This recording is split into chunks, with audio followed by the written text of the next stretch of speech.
Static at 3:07 a.m. MTC Archivist, true analog horror style. The footage begins with a flicker. A soft hum of old electronics fills the air, that low, warm buzz only vintage machines make. The faint glow of a CRT monitor paints the room in shades of electric blue and dust gray. A cluttered desk, dozens of unmarked VHS tape, and a man, hunched, tired, but focused. His name was Elliot Granger, a 43-year-old digital archivist working for a small local broadcasting station in Oregon. His job wasn't glamorous. Digitize old footage, label it, and make sure decades of forgotten tapes didn't decay into nothing. He preferred the quiet. In that dim basement studio, beneath flickering fluorescent bulbs, he could spend hours alone with the whirring of machines and the occasional clatter of a rewinding tape. He'd been doing this for years, preserving birthday parties, wedding videos, and forgotten TV recordings, but one batch of tapes from a local storage facility changed everything. They were sent in a dusty cardboard box marked Estate of S. Harper, 1990 to 1999. The handwriting was barely legible, and a faint coffee stain had bled through the label. Inside were 14 unmarked black VHS tape. No titles. No notes. Just handwritten timestamps scrawled in white ink along the sides. 2:45 a.m. 3:07 a.m. 3:07 a.m. 3:07 a.m. Elliot frowned. At first, he thought it was just poor labeling, maybe someone re-recording over old tapes, but the repetition of 3:07 a.m. made him pause. He loaded the first one. A faint whir. The familiar click-clack of the player. Static. Then an image slowly emerged, a family living room from the mid-90s. Muted tones, box TV in the corner, floral couch, an old clock ticking softly in the background. A man crossed the frame, blurry from VHS degradation, holding a birthday cake. The tape played normally for a few minutes. Nothing strange. Then, the footage glitched. A streak of white noise bled across the screen. The audio warped, a faint low hum rising beneath the static. Elliot squinted and checked the timestamp. 3:07 a.m. The man froze mid-step. The image stuttered like a heartbeat skipping, frame by frame. Then the tape cut entirely to static. White noise, soft but steady. For exactly 7 seconds. And then it resumed, same scene, but subtly wrong. The lighting darker. The clock missing from the wall. The family gone. Only the empty room remained. Elliot paused the tape, rewound slightly, and played it again. The glitch repeated perfectly. Same frame drop, same hum, same 7 seconds of static. He noted it down in his log, marked the time, and moved to the second tape. That's when the pattern began to make sense. Every single tape, no matter what was on it, news footage, home video, even a wedding, all glitched at 3:07 a.m. The audio changed too. Sometimes a faint whisper in the static. Sometimes a soft tapping like fingers on glass. By the fourth tape, Elliot was leaning forward, transfixed. He slowed the playback to half speed, scanning every flicker of the screen. On one frame, between static bursts, he thought he saw movement.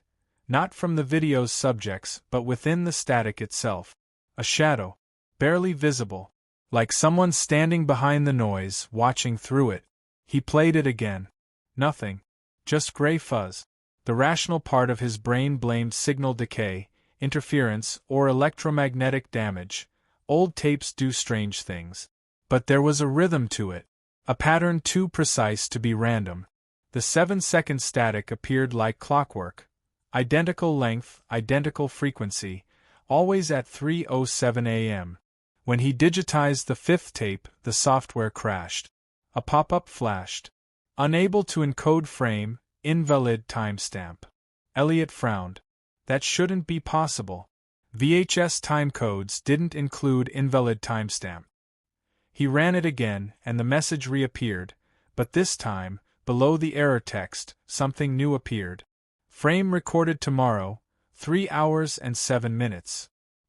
He stared at it for several seconds, his reflection faint in the monitor glass. The system clock on his computer read 2:59 a.m. He hesitated, watching as the seconds ticked closer. The building was silent. The air hummed. When the clock struck 3:07 a.m., every monitor in the room flickered at once. The screens filled with static, bright, alive, pulsing like a signal breathing. And for a brief instant, in that shimmering haze of white noise, Elliot thought he saw a silhouette, tall, still, and facing the camera. Then darkness. All screens went black. Only the faint scent of ozone and the quiet whir of the VHS player remained. Elliot slowly reached for the power button, his hand trembling. The static didn't just appear on the tapes anymore. It had followed him into the room. The hidden frame. The next morning, Elliot arrived at the station earlier than usual. Sunlight cut across the rows of old machines, but the flickering afterimage of the night before still clung to his thoughts. Every rational part of his mind told him it had been a power surge, a voltage dip, the kind that old broadcasting equipment was notorious for. Still, he couldn't shake the memory of that figure in the static. He booted up his workstation. The software logs were intact, except for one line at the exact moment the monitors had gone haywire. Error 3 hours and 7 minutes. Frame length mismatch, source undetermined. He leaned closer. The timestamp again. 3:07 a.m. He loaded the fifth tape, the one that triggered the crash, and began scanning the footage frame by frame. Each frame blinked across the screen in bursts of gray and white. At normal speed, it was just noise. At quarter speed, the shapes began to form patterns, arcs, shadows, faint outlines like silhouettes hidden within a snowstorm. He froze a single frame. It looked almost like a face. Not a clear one, but enough that his brain filled in the gaps, hollow eyes, something that resembled a mouth, but stretched too far. He captured the still, boosted the contrast, and ran a denoising filter.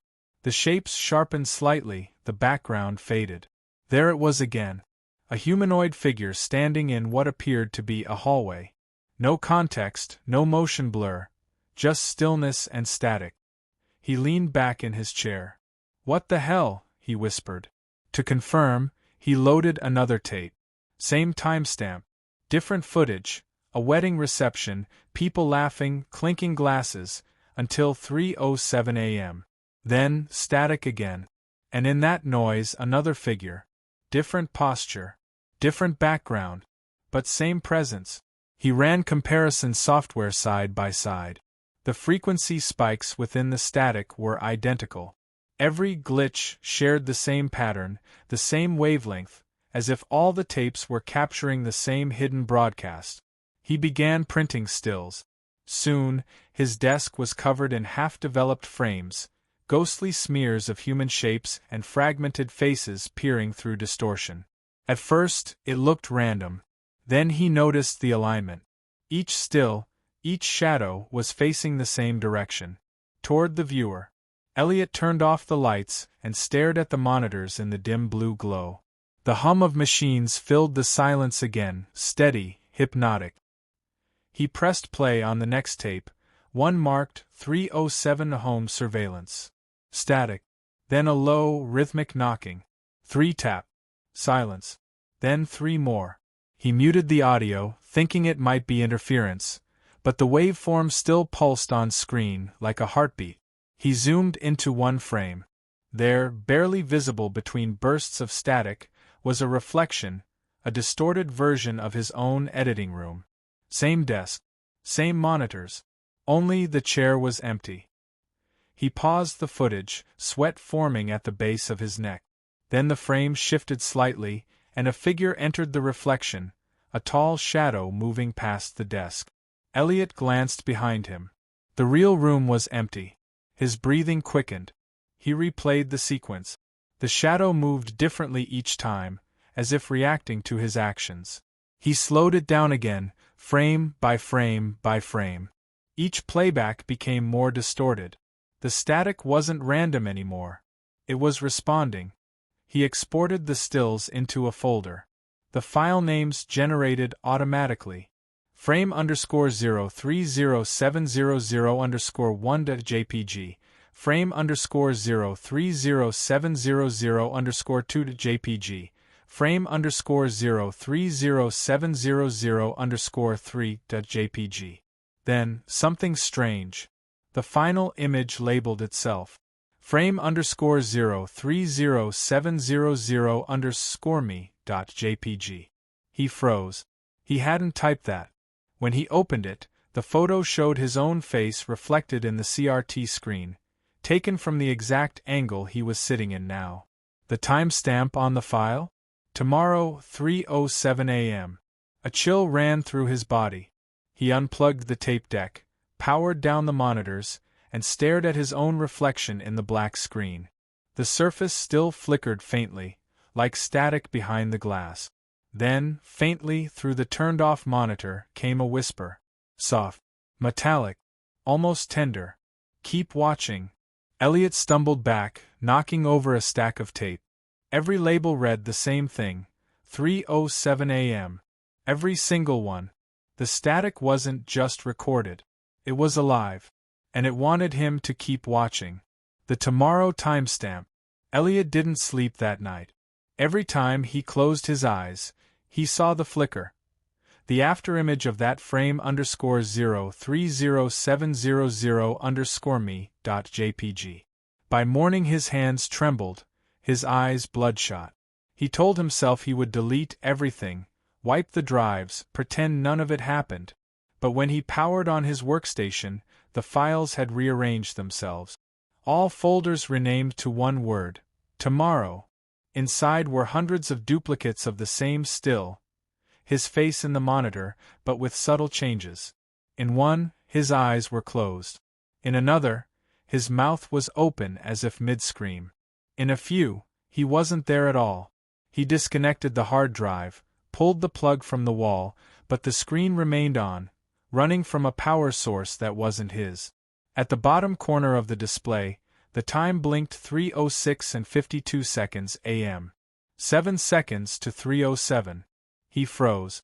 The timestamp wasn't from the system clock. It was embedded in the video feed. He stepped closer to the monitors. The static thickened, filling the room with a low, pulsating hum. Dust lifted in the air, shimmering in the screen's glow. Then the image resolved, his own office live. Every detail perfect. The cluttered desk, the pile of tapes, even the reflection of the red light on his camera lens. Except in the video, he wasn't there. The chair was empty. The timer reached 3:07 a.m. The monitors glitched once, twice, and then synchronized into one perfect frame. A figure now stood where his chair had been. It was tall, thin, its features blurred by interference, but the outline was unmistakable, shoulders slightly hunched, hands resting on the desk, staring directly into the camera. Elliot's breath caught. He raised his hand slowly and waved. The figure waved back, half a second before he moved. He backed away from the desk. Every monitor in the room began replaying clips from the tapes. Birthday parties, wedding halls, news broadcasts, all cutting abruptly to static at 3:07 a.m. Each screen showed the same figure standing in different environments, behind a bride, in a reflection, on a TV in the background, always facing the camera. Always waiting. The air grew heavy, dense with that faint metallic buzz. One by one, the lights in the basement shut off. Only the static remained, flickering across his face like snow. Elliot grabbed a tape labeled "Tomorrow." It wasn't there yesterday. The handwriting was his own. He loaded it into the deck. Click. Were. Static. Then the image cleared. His office, viewed from the corner of the ceiling. The footage was dated the following night. In the frame, he sat at his desk, motionless. The clock on the wall read 3:07 a.m. Elliot's mouth went dry. He looked up at his real clock. 3:06 a.m. On screen, his recorded self turned slowly toward the camera, directly toward him. The tape crackled, the picture warping, his double's mouth moving though no words came out. He turned up the volume. A hiss. Then, faintly, "You shouldn't have watched." Every machine in the room screamed with static. The speakers emitted a piercing frequency that rattled the shelves. The tapes began to unspool, magnetic ribbons twisting in midair like strands of black hair. The live feed on the monitors blurred and shifted, showing the present and future overlapping, his movements playing twice, seconds apart. He lunged to pull the plug, but his reflection in the dark glass of the screen moved first. And it smiled. The image on the monitors froze. The timestamp blinked one final time. Tomorrow, 3:07 a.m. Then everything went dark. 2 days later, a new box appeared at the broadcasting station's front desk. No return label. Inside were 14 unmarked VHS tapes. The receptionist assumed they were part of the Harper estate transfer and sent them down to archives. On the side of each tape, in thin white marker, one time was written, 3:07 a.m. And on the last one, Elliot Granger, final recording. When the interns tried to digitize it, the footage showed only static. For exactly 7 seconds. Then, faintly, a reflection flickered, a man at a desk, staring back. And behind him, a second figure moved into frame.